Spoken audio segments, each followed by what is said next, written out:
Alright, what's up YouTube? Been a minute doing a Southern style. I'm going to show you how I mix plaster. I got one video on mixing plaster of Paris. I like plaster of Paris better than 5 minutes because it's smoother and you get a little more time, and then on the back end of this I'll show you can rake it, which I do on a lot of my videos. Speeds up the process of getting through something. So I'll start with a pan. I just put what I call a little small corner in, about like that. Anything close to that's fine. And then I do, this is just a cup off an orange peel can. I'll do 2 cups of that, and then a half. Just make sure I got a good setup. Then you got to mix this real good. So I start with a little water. You can see I'm a little chalky, so I'm gonna add just a little bit of a sponge so I can get it smooth. And you might have to keep adding, you don't want to get it too loose. It's important that you do this process fairly quickly, because the way that I mix it, I'm going to show y'all how to mix it, get about 10 minutes and it's going to be locked up. It's like a real loose mud. And make sure that you get this mix completely smooth before you add mud, which we're fixing to do. So I got +3 down here. My last plaster video I used Soquete. If you use Soquete you can, but it dries up a lot faster. I found that this gives me a little more time. So I'll go 1. And another trick too, if you put some water on top of your mud and just kind of loosen that mud up a little bit, that'll give you a little more work time rather than straight mud, and then it makes it a little bit easier to mix.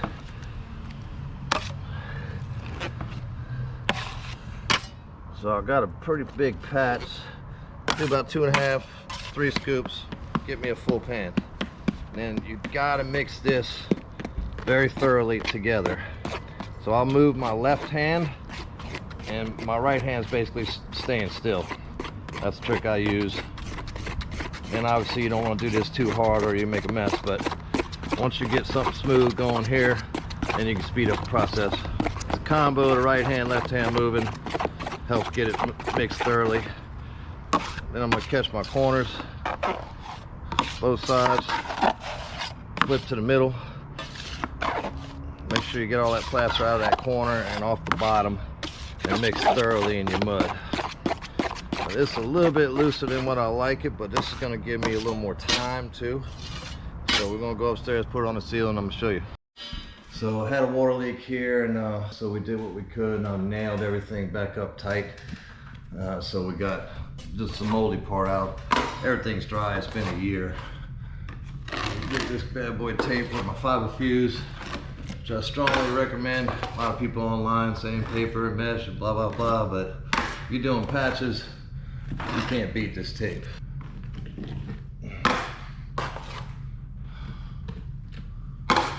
So I got a hole here, and I'm gonna mud the back of that tape rather than try to fill it in.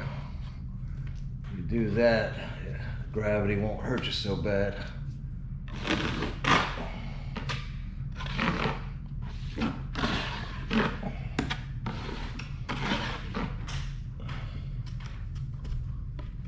Like I said, I mix this a little bit loose. It's a little bit harder to deal with when it's loose if you're not familiar with the knife and pan, but it's going to give me a little more time, which is what I'm looking for. Get everything on the wall before it dries up.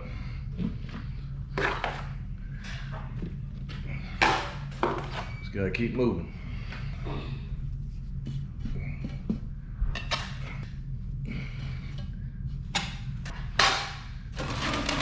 Once we get a nice tape coat on all of this, we'll float. That should be tack it up a little bit more. There, a little bit.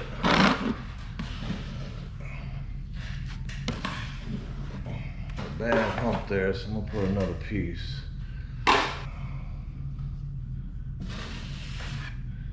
Get a little more stability. Same thing, I got that little hole there. A little mud on the back of that tape, and that'll cover that bad boy. You don't get gravity working against you. The mud's loose. I'm gonna put everything on my 6. little bit easier to do without dripping. The looser you mix the mud, the longer you're gonna get out of this plaster. It's a real funky texture too.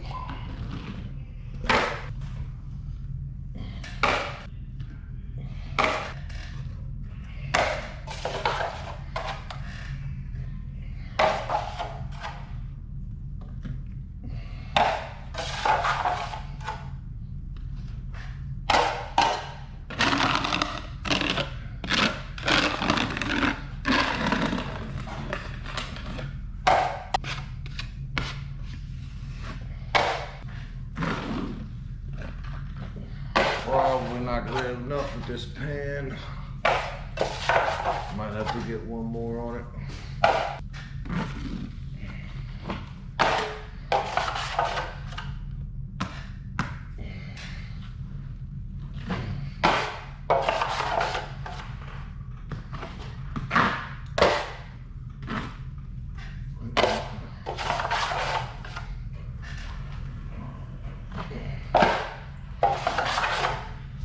Pull out the old mud stretcher.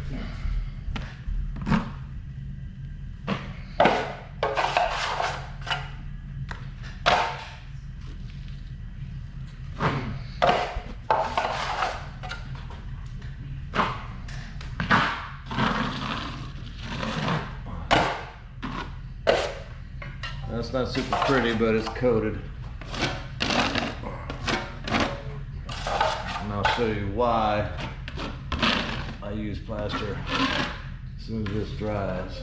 So we mix the mud roughly 30 minutes. Usually you don't get that much, but if you mix that plaster real loose and you mix the mud real loose, you'll get more time. As you saw, the mud was really loose. So it's a heavy texture.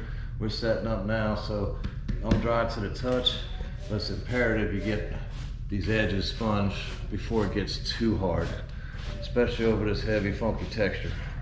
So that's the first thing I'm gonna do is go through and knock these edges down. It's still a little bit wet, which is good for getting these edges gone. But you gotta get these edges gone when you texture this heavy texture like this, otherwise you're gonna see where the patch was for sure. It's a little bit gummy right now, which is good for sponging, especially like I said, over these heavy edges. Then I can start my raking. So all these imperfections, I call it rake. Put my knife up high, and I'm molding. Plaster is a molding agent.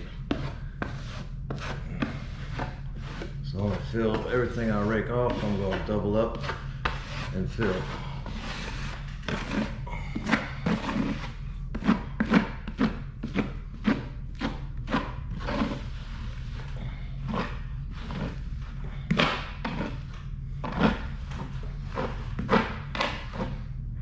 So this gives me, essentially, it's like sanding it, but we're not sanding it, we're doing a wet sand, we're in somebody's house.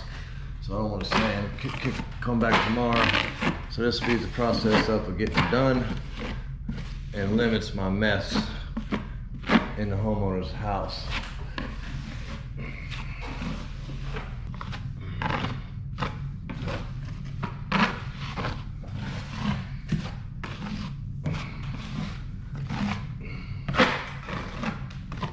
Yeah, so it's still a little bit wet. I want it to get a little bit harder.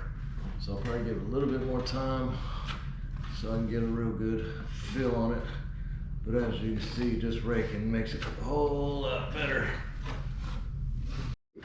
All right, so that's how I use plaster. This is really hard with this funky texture. You gotta really create your edges. You gotta make sure that sponge, and this needs to tack up really good. So I really need to let it tack up a little bit more. Usually the plaster, 10 to 12 minutes, I'm good, but I mix it really loose to make sure I can get through it. So that's about everything I can think of with plaster. Like I said, this is not a really good example because of this texture. It makes it a lot more difficult, but I use plaster on all my patches. Like I said, this is rock hard. It doesn't shrink. You can put a tight skim on it if you got an orange peel, like on the walls here or something. You put a tight skim, spongy edges, texture right over it, you're good to go. So leave a comment, please like, subscribe. If you want to see this texture, we'll do it. I'm going to do a little short on it, but we had to consolidate this video. Look on the channel, there's a texture playlist. Southern style, blue tigers.